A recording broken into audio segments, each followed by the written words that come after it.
वैसे देखा जाए तो जिंदगी के हर एक क्षण आपको कुछ ना कुछ सिखाते हैं। जहां कभी कभी हम काफी मजबूत हो जाते हैं तो कभी एकदम से टूट से जाते हैं, जिसके अनेकों कारण होते हैं जो जुड़े होते हैं अपनों के न रहने से, रोते भी लगते अपने करीबी को देखने से, कभी अपनों के ही द्वारा षड्यंत्र रचने से, या 5 दिन तक बंद कमरे में रहने से। हाँ, कभी कभी बेबस हो जाते हैं हम, क्योंकि कुछ चीजों पर हमारा बस नहीं चलता, जिनको ना तो रोक सकते हैं ना तो होने दे सकते हैं। तब वाकई में काम आता है हमारा वो धैर्य, वो संघर्ष जो पिछले कुछ वर्षों के कठिन तपस्या से हमें मिलता है। थोड़ा अजीब तो है, लेकिन वाकई शानदार अनुभव। एक कमरा जहां सामने एक खिड़की से देख पाते हैं सुबह का नजारा, बारिश की बूंदें जो टपकती हुई पेड़ों की पत्तियों पर आ गिरती हैं और फिसलती हुई मिट्टी पर जा गिरती हैं। सौंधी सी मिट्टी की खुशबू खिड़की से कमरे में प्रवेश करती है। ऐसी सुगंध का मुकाबला शायद ही किसी इत्र में हो। और ये खुशबू कभी स्वतंत्र रहने में महसूस नहीं हुई जितनी तब जब कमरे में रहकर निहार रहे थे प्रकृति की कार्यशैली को।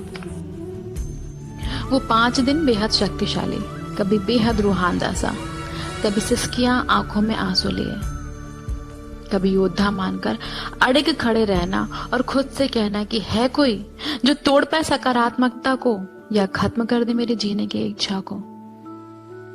लेकिन वास्तव में मन की व्यथा और डरावनी परिणाम को हर एक पल में महसूस कर चेहरे पर जीतने की नाटकीय हाव भाव व्यक्त करना काफी कठिन होता है। देखा जाए तो ये एक ऐसी घड़ी थी जहां हर रिश्ते, हर व्यवहार और हर एक समय का परीक्षण होना था। समय तो हमेशा अव्वल होता है, क्योंकि इसका कोई तोड़ नहीं होता। समय किसी को देखकर नहीं बदलता, लेकिन जब बात रिश्ते या अपनों की होती है जिन्हें अपना मानते आए हैं, तो वाकई एक नया अनुभव होता है। जैसे आप महसूस करते हो खुद को एक ऐसा बोझ जो अनजाने ही सबके सिर पर आ जाता है। तब आप असहाय हो जाते हैं। तब महसूस होता है कि वास्तव में आपकी कीमत सिर्फ वहां होती है जहां आपकी गुणवत्ता को परखने के लिए अच्छे जौहरी मौजूद होते हैं।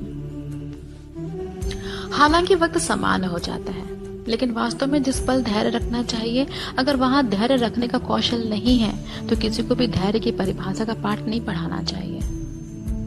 धैर्यहीन होकर आपके द्वारा बोले हर एक शब्द किसी के हृदय और उसकी भावनाओं को ठेस पहुंचा सकती है, जो कि किसी परिणाम के आने से ज्यादा दर्दनाक साबित हो सकता है। एकमात्र आशा यह है कि हर परिस्थितियों के घटित होने के पीछे कोई न कोई कारण होता है, जहां कहीं कहीं तो बहुत से चेहरे नाकाम हो जाते हैं और कहीं कई रिश्ते नाकाम हो जाते हैं।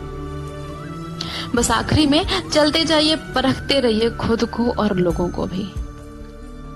निस्वार्थ कर्म कीजिए और यकीन मानिए खुद में ही हर रिश्ते को जिंदा रखिए।